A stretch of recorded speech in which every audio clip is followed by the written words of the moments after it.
Reporte Estelar.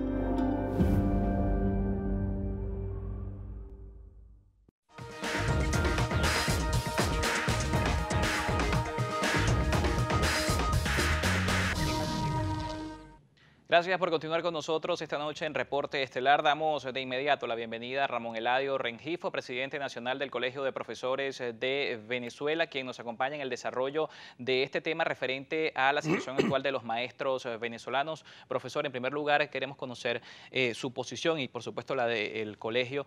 ¿Hay motivos para celebrar este 15 de enero por parte del magisterio venezolano? Con tu anuencia, en primer término, como siempre acostumbramos los maestros. Buenas noches a nuestros alumnos.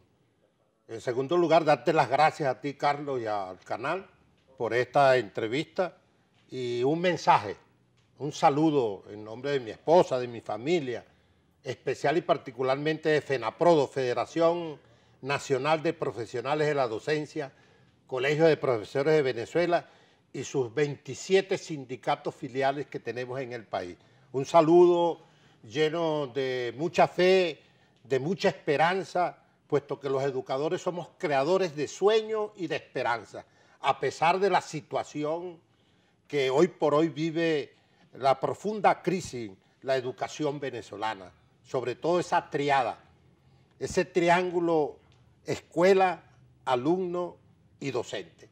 En ese sentido, pues, el mensaje está dirigido a que nosotros nos toca la gran responsabilidad de crear esperanza de una situación como la que vivimos, a que vendrán tiempos mucho mejores. Y esa es nuestra función. Ahora, el tema salarial, que es una de las principales preocupaciones del magisterio y por supuesto del personal docente en Venezuela, ¿cómo lo ven desde el Colegio de Profesores en primer lugar por las denuncias que se vienen dando acerca de la carencia que tienen hoy los profesores con un ingreso que no cubre los costos totales de una canasta alimentaria? En primer término, ya estamos en el comienzo o inicio de la discusión de la segunda convención colectiva única y unitaria de los trabajadores del sector de educación. Esto es, obreros, administrativos y docentes. Efectivamente, cada federación de las 9 federaciones que existen en el país del sector educativo, hemos armado nuestros anteproyectos al proyecto de contratación colectiva. Sin embargo, el capítulo que tú señalas, en materia económica, estamos lo que se llama dándole mayor dedicación, puesto que el proceso inflacionario que pulveriza cualquier salario, no solamente de los docentes, sino de los trabajadores venezolanos, nos ha hecho hacer una parte especial. Claro, tenemos una caracterización, digamos así, de cómo vamos a abordar la temática de la tabla salarial. Ahora, si hablamos un momento acerca de, más allá del tema de lo que va a ser esta discusión, de la convención colectiva que vence este año, de estos 2 años previos a esta discusión, ¿en cuánto pudiésemos hablar que se ha cumplido esa convención antes de entrar en lo que va a ser el desarrollo de una nueva? Claro, tenemos indudablemente observaciones en ese sentido, pues, y sobre todo de unas cláusulas emblemáticas, verbigracia, vivienda, alimentación, IPASME, situaciones como el HCM y el funerario, sobre todo para nuestra federación y los sindicatos filiales, algo sagrado que es la carrera docente y la calidad del sistema educativo. En ese sentido, nosotros, a pesar de algunas visiones que las respetamos y no las compartimos, hemos dicho que no puede ser una convención de 10 o 12 cláusulas, porque hay unas de principio, de filosofía, de doctrina de algunas federaciones como la nuestra, que es la defensa a ultranza de la carrera docente y de la calidad educativa, más en la parte social.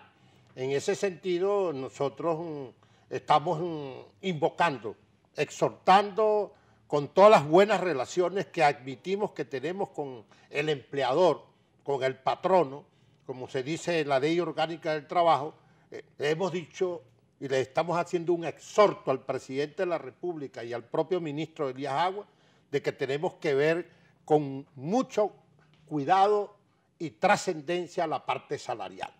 Claro, la parte salarial ha traído una consecuencia importante que es el déficit de docentes, como también desde el colegio, más allá del tema de las aulas, el tema de la formación de nuevos docentes, cómo se ha venido desarrollando y cómo han venido de alguna manera constatando la asistencia y la declinación de los estudiantes por esta carrera que es la profesión docente. Sí, efectivamente, empezando por las escuelas, pues. Nosotros siempre hemos señalado desde la visión Colegio de Profesores de Venezuela, si tú quieres conocer al país, cómo está el país, ve sus escuelas. Si tú ves una escuela que tiene buenas instalaciones, su planta física, buenas dotaciones de laboratorios, de equipos de reproducción, de computadoras, de ayudas audiovisuales, que hay buenos comedores, que el estudiante se siente cómodo y con ganas de seguir estudiando, si para llegar a esa escuela hay seguridad, si a ese estudiante le brindamos condiciones para los efectos de que se sienta con ganas de continuar sus estudios y graduarse, salir de primaria, tenemos que hablar ya de primaria, de bachillerato, incluso de educación superior, pero vayamos a básica y diversificada. Igualmente de ese docente que lo queremos ver dedicado a su escuela, que no ande saltibanqueando de un lugar a otro o jugando a ser taxista, buhonero o comerciante, sino simplemente dedicado a la educación. Indudablemente que cuando tú haces el diagnóstico de esa reláfica apretada de escuela, alumno y docente, no se corresponde con la realidad que estamos viviendo. Indudablemente que lo que tú señalas es sumamente grave. Nosotros lo hemos sintetizado en una frase. Ojo, presidente Maduro, con todo el cariño y el respeto, ministro Elías Aguar, con todo el cariño y el respeto de docente, de maestro a empleador, nos estamos quedando sin maestros y sin alumnos. Nos estamos quedando sin maestros, primero por la famosa titularidad. Antes hablábamos de que el docente era interino 5 años, 6 años, 7 años, 10 años como director, subdirector o supervisor y renunciaba porque no le daban su titularidad. Hoy el problema es salarial.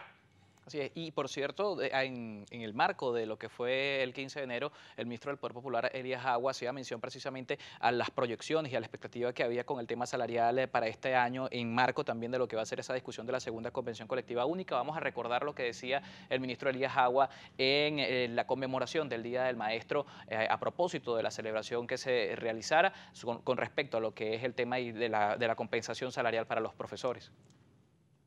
Vamos a seguir avanzando en consolidar la estabilidad laboral, la capacidad adquisitiva de los maestros y la protección social de nuestros maestros. Un gobierno junto a sus maestros. ¿Qué diferencia con los maestros de Argentina que hoy están en la calle para que no los despidan? O del Perú, luchando en las calles y reprimidos por un aumento del 10% de salario, ¿no? Cuando solamente el año pasado el presidente Nicolás Maduro incrementó 8 veces el salario de los maestros y maestras y este año comenzamos con un 61% de aumento salarial. De manera que hay muchos motivos para seguir luchando y este año 2018 será de ampliación y consolidación de los derechos de los educadores. Bien, ayer el ministro del Poder Popular para la Educación hacía una comparación bien interesante con Latinoamérica. El Colegio de Profesores de Venezuela recientemente también hace una comparación importante con algunos países en cuanto a la remuneración que tenía esta profesión.